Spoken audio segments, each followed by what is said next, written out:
pilot's jersey up front of a race like this, late in the race, giving everybody on your team a rooting chance, to see something special? Yeah, it means a lot. It had about everybody in town out there, kind of at that 150 spot. Just giving me a ton of juice.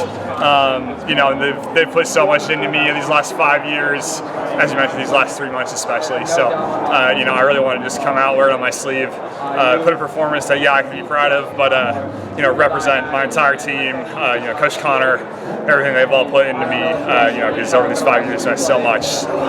This is your last race in the uniform, right? We'll see. I might be. I think I'm gonna be going to Europe and run some races. Okay. So, unless someone wants to pay me a bunch of money before USA's to wear their jersey, I think I might get 1 or 2 more in it. But yeah, last official one in the jersey. It's been a great 5 years. I was thinking back this morning where I said, I've waited 5 years for it to be today. Have this race finally come into one of these things feeling 100%, like I'm actually in a shape that I'm proud of. No injuries, no sicknesses.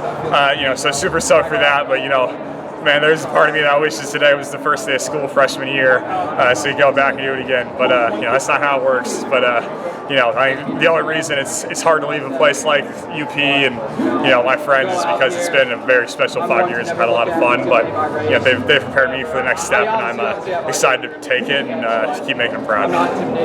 Matt, I said with a couple laps ago, I was like, if he duplicates what he did to close the race at Stanford, we could be looking at a pretty incredible moment. Obviously, I know, like you said, the body kind of tied up at 200, but were you thinking that way? Like, you're in front, you got clear path. If I can close it the same way? Yeah, absolutely. I think one of the things about a school like UP and Rob Connor's program is it's building a whole lot of strength. In high school I had all the speed. I know when I was talking with my parents when I was going through the recruiting process and with Coach Lang, we thought a program that could put me into shape a little bit on the strength side would really benefit me in the long run.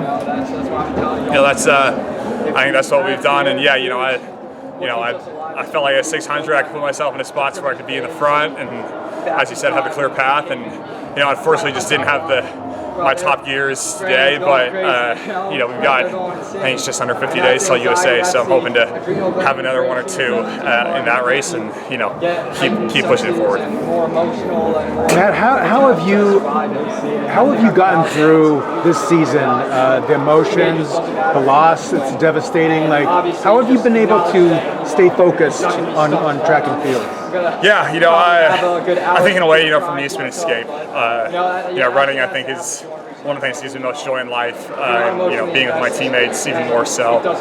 Just really leading into that,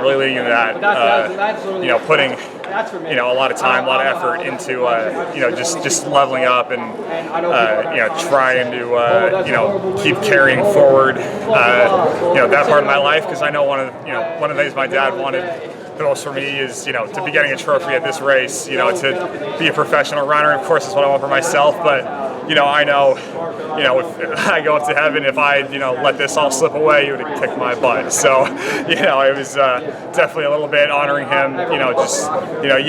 Every day I didn't want to go for a run, sure, but I still did. And part of that was just listening to the voice in my head that is my dad saying, do the right thing. And the right thing was running, was continuing what I built, keep building on everything that we built, and just run every step of the way with him, and do that, and you end up having a pretty special season.